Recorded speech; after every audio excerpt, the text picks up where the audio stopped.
O exército israelense afirmou ter interceptado 15 drones iranianos durante a madrugada de hoje. O comunicado da pasta não deixou claro se os drones foram detectados antes ou depois do cessar-fogo entrar em vigor. Para quem nos acompanha com imagens, temos imagens ao vivo de Israel mostrando uma certa tranquilidade nesta tarde lá em território israelense. Após acusações de Israel de violação do acordo, o Irã afirmou que suas forças armadas não confiam na palavra de Israel e que manterão o dedo no gatilho para responder a qualquer novo ato de agressão. O Estado-Maior das Forças Armadas iranianas negou qualquer lançamento de míssil em direção a Israel nas últimas horas. Já o chefe das Forças Armadas de Israel afirmou que o país atacará com força o Irã após os recentes atentados. São 7h04, a gente permanece no assunto, porque vamos até a Europa, já que o primeiro-ministro israelense, o Benjamin Netanyahu, informou hoje que o país aceitou a proposta de cessar-fogo com o Irã, mas interceptou mísseis na manhã de hoje. Há pouco você viu imagens ao vivo lá de Tel Aviv, já tarde lá, agora 7h04 aqui, são 13h04 por lá, início da tarde, portanto. Vamos à Europa porque o Luca Bassani tem aqui mais detalhes a respeito dessa aceitação por parte de Israel do cessar-fogo. Luca, bom dia para você, bem-vindo. Bom dia a você, Nonato, Soraya, a todos que nos acompanham no Jornal da Manhã.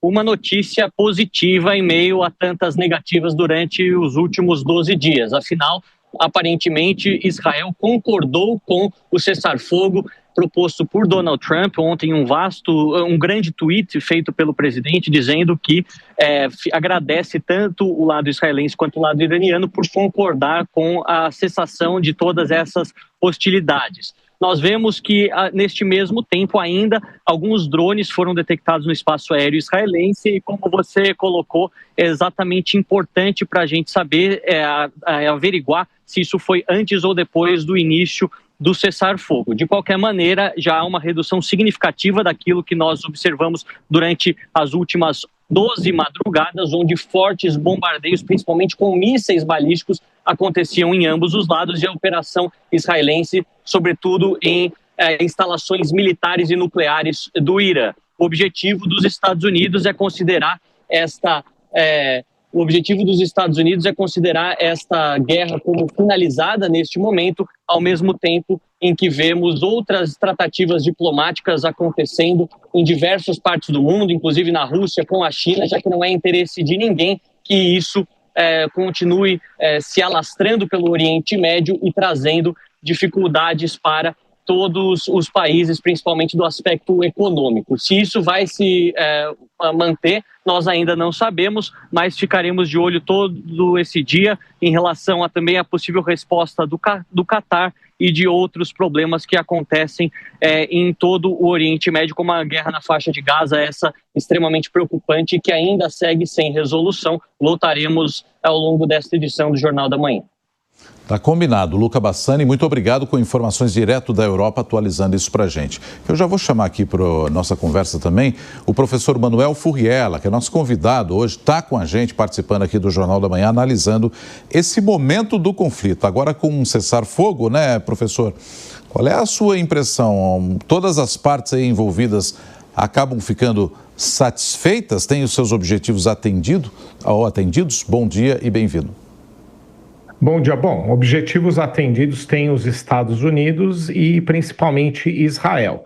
O grande obstáculo a uma composição era Israel por conta de ele ter uma série de objetivos militares, alvos militares, organizados desde que foi atacado em 23 de outubro de 2023, em outubro de 2023, e naquele momento houve uma decisão de Netanyahu que o encaminhamento militar seria a forma como seria combatido, resolvida a questão das hostilidades que vinham da região.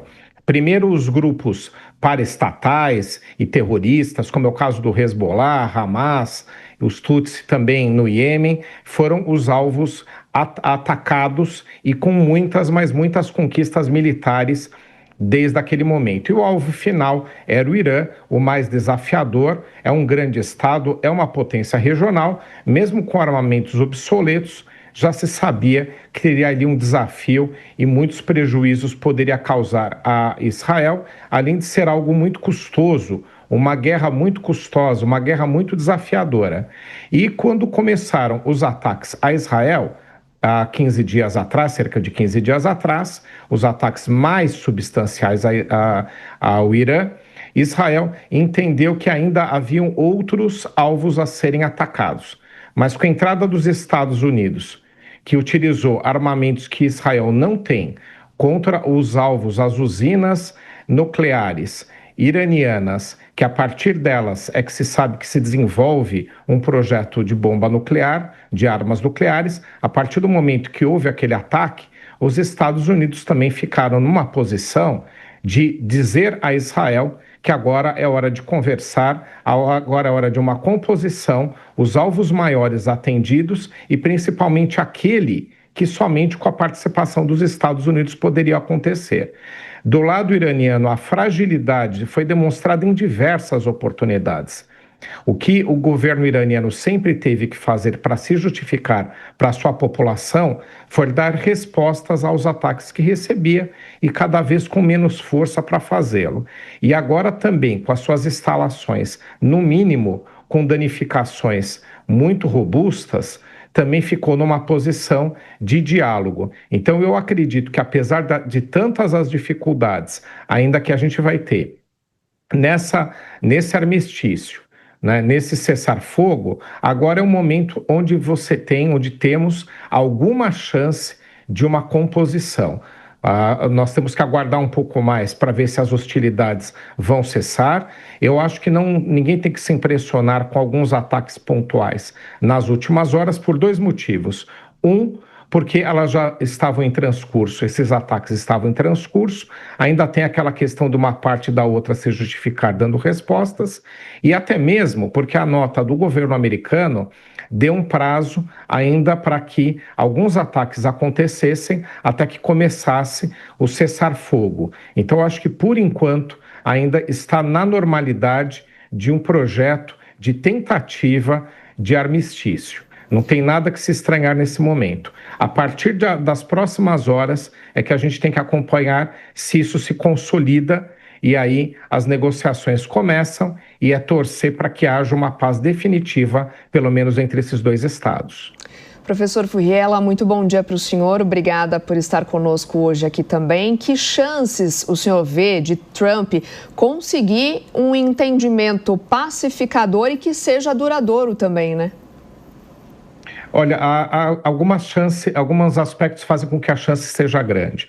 Israel é devedor do que fez ou dos ataques que os Estados Unidos fizeram, né? A gente já mencionou aqui, Israel não tem armamentos, e mesmo que o armamento fosse dado, né, que são as bombas de destruição de bunkers e outros tipos de armamentos também utilizados nos ataques, também não teria as aeronaves próprias para isso. Só os Estados Unidos têm. Então ali era uma questão onde que os Estados Unidos, ao realizarem a operação, que atendeu o objetivo maior de Israel, que era o desmantelamento do programa nuclear, ou pelo menos danificá-lo de forma substancial, então os Estados Unidos ficam também numa posição de poder pressionar ainda mais, né? O poder sempre tiveram de pressionar Israel para que daquele lado a composição se encaminhe. E mesmo porque, com esses ataques todos que Israel fez, falei do projeto militar de encaminhamento, de solução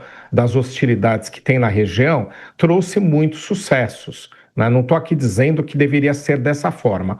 Obviamente que uma composição desde o início, em 2023, teria que ser o caminho, né, que a gente acredita que teria que ser o mais adequado, mas a partir do momento que a solução militar colocou-se na agenda de Israel, as conquistas foram muitas. Então, também Israel tem que imaginar que em algum momento teria que sentir-se satisfeito pelos ataques organizados. Então, pressão americana e já num ápice de conquistas militares, daquele lado, né, o encaminhamento ainda há com uma certa possibilidade de êxito. E o Irã está desmantelado. Durante esses meses de ataque, e ainda mais agora, pelos últimos que sofreu, ficou numa situação onde as perdas serão ainda maiores se continuar nesse conflito. Mesmo porque se os Estados Unidos acabarem decidindo que tem que entrar na guerra e vão entrar se Israel necessitar, as perdas serão ainda maiores. Então, acho que a gente está com uma agenda aberta, com chances, sim, políticas de uma composição, mesmo com as dificuldades, principalmente do Irã, de se justificar perante a sua população, que vai sempre reivindicar respostas e revides.